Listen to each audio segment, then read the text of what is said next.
बहुत ज्यादा मसला चल रहा है आजकल, तो इसलिए मैंने, मियाँ बीवी भी घुसे हुए होते हैं एक दूसरे के मोबाइल में, ये भी गलत है, तो इसलिए मैंने इस पे जरा थोड़ी डिटेल से बात की है। सर्दी में गुस्ल की जगह तयम्मुम करना। अगर सर्दी में रात में गुस्ल फर्ज हो जाए और गर्म पानी मुयस्सर ना हो तो क्या तयम्मुम कर सकते हैं?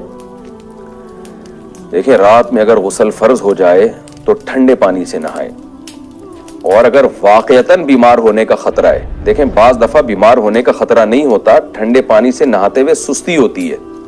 बहुत से लोगों को मैं जानता हूं ठंडे पानी से नहा सकते हैं, बीमार नहीं होंगे,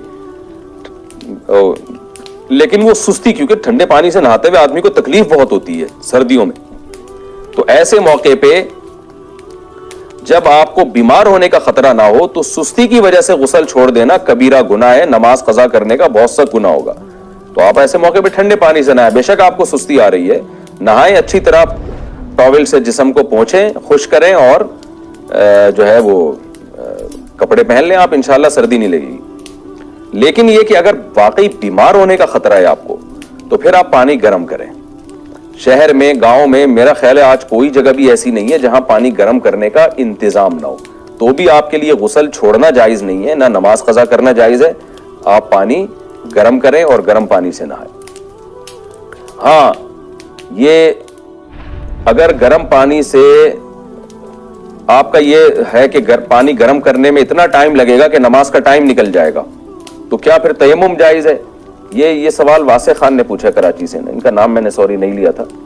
तो खूब समझ लें कि अगर आप ठंडे पानी से नहीं नहा सकते, यानी बीमार होने का खतरा है, तो फिर आप पानी गर्म करें, बेशक टाइम निकल जाए, तयम्मुम करना जायज नहीं है, क्योंकि पानी के होते हुए तयम्मुम की शरीयत में इजाजत नहीं है। तो आप पानी गर्म करें, जितना टाइम गर्म होने में लगेगा, अगर बिलफर्ज उसमें वक्त निकल गया तो बेशक निकल जाए, क्योंकि आप इससे ज्यादा के मुकल्लफ नहीं है। और वैसे भी अगर किसी को जनाबत का गुस्ल लाहिक होता है रात को, तो उसको चाहिए ये सब चीजें पहले से सोच के रखे कि भाई मैं पानी गर्म करने में मुझे इतना टाइम लगेगा, तो इतना पहले नमाज के लिए उठ जाए कि पानी गर्म करने का टाइम उसमें उसको मिल जाए, पानी भी गर्म कर सके और आराम से नहा के फजर की नमाज जमात के साथ पढ़ सके। तो जानकर कोई ताखीर करेगा तो गुनाहगार होगा। लेकिन बहरहाल तयम्मुम जायज नहीं है, क्योंकि पानी मौजूद है और पानी गर्म करने का इंतजाम भी है, तो तयम्मुम की इजाजत नहीं है।